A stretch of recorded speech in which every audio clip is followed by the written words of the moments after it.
آغوش therapy. Ashfaq Ahmad اکثر کہا کرتے تھے کہ آدمی عورت سے محبت کرتا ہے جبکہ عورت اپنی اولاد سے محبت کرتی ہے۔ اس بات کی مکمل سمجھ مجھے اس رات آئی۔ یہ گزشتہ صدی کے آخری سال کی موسم بہار کی ایک رات تھی۔ میری شادی ہوئے تقریباً 2 سال ہو گئے تھے اور بڑا بیٹا قریب 1 برس کا رہا ہوگا۔ اس رات کمرے میں 3 لوگ تھے، میں، میرا بیٹا اور اس کی والدہ۔ 3 میں سے 2 لوگوں کو بخار تھا، مجھے کوئی 104 درجہ اور میرے بیٹے کو 101 درجہ، اگرچہ میری حالت میرے بیٹے سے کہیں زیادہ خراب تھی۔ تاہم میں نے یہ محسوس کیا کہ جیسے کمرے میں صرف 2 ہی لوگ ہیں، میرا بیٹا اور اس کی والدہ۔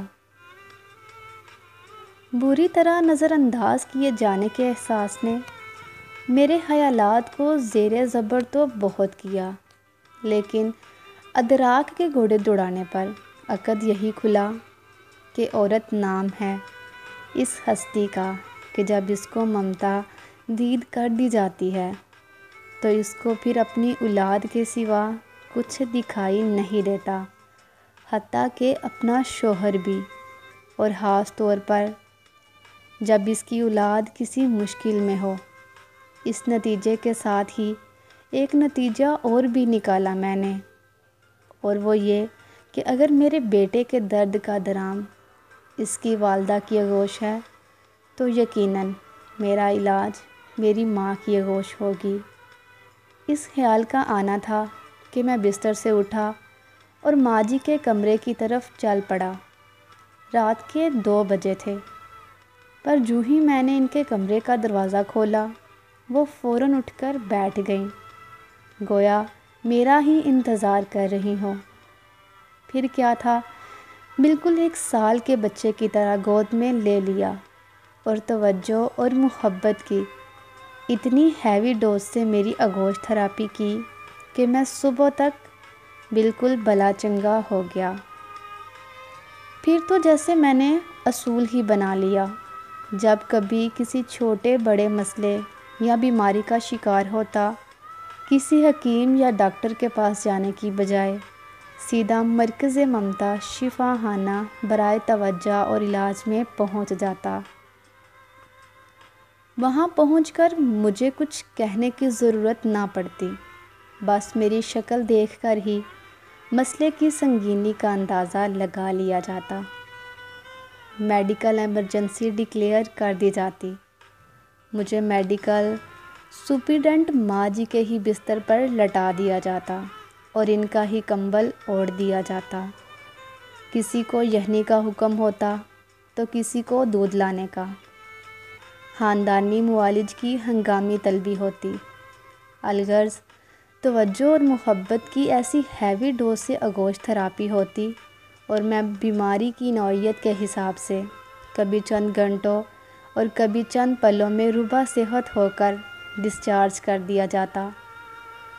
یہ سلسلہ تقریباً 3 ماہ تک جاری رہا۔ وہ وسط نومبر کی ایک خنک شام تھی، جب میں فیکٹری سے گھر آنے کے لیے روانہ ہونے لگا تو مجھے لگا کہ مکمل طور پر صحت مند نہیں ہوں۔ تبھی میں نے آغوش تھراپی کروانے کا فیصلہ کیا اور گھر جانے کی بجائے ماں جی کی خدمت میں حاضر ہو گیا۔ لیکن وہاں پہنچ پر اور ہی منظر دیکھنے کو ملا۔ ماں جی کی اپنی حالت کافی ناگفتہ بھی تھی۔ پچھلے کئی روز سے چل رہے پھیپھڑوں کے عارض کے باعث بخار اور درد کا دور چل رہا تھا۔ میں خود کو بھول کر ان کی دماد داری میں جت گیا۔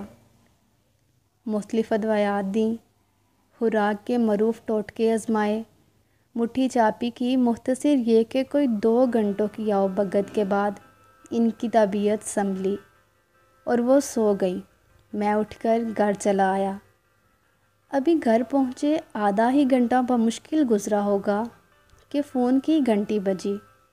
دیکھا تو چھوٹے بھائی کا نمبر تھا۔ 100 طرح کے وہم ایک پل میں آ کر گزر گئے۔ جھٹ سے فون اٹھایا اور چھوٹتے ہی پوچھا، بھائی سب خیریت ہے نا؟ بھائی بولا، سب خیریت ہے۔ وہ اصل میں ماں جی پوچھ رہی ہیں کہ آپ کی طبیعت ناساز تھی، اب کیسی ہے؟ او میرے خدایا! اس روز میرے ذہن میں ماں کی تعریف مکمل ہو گئی تھی۔ ماں وہ ہستی ہے جو اولاد کو تکلیف میں دیکھ کر اپنا دکھ، اپنا آپ بھی بھول جاتی ہے۔ آج ماں جی کو رحمان کی رحمت میں گئے 1 ماہ اور 8 روز ہو گئے ہیں۔ آج مجھے پھر بخار ہوا ہے۔ آغوش تھراپی کی اشد ضرورت ہے، پر میرا مرکز ممتا شفا خانہ برائے توجہ اور علاج ہمیشہ کے لیے بند ہو چکا ہے۔ مجھے اب دوستوں سے رہنمائی درکار ہے۔ اب بھلا میں کیسے ٹھیک ہوں گا؟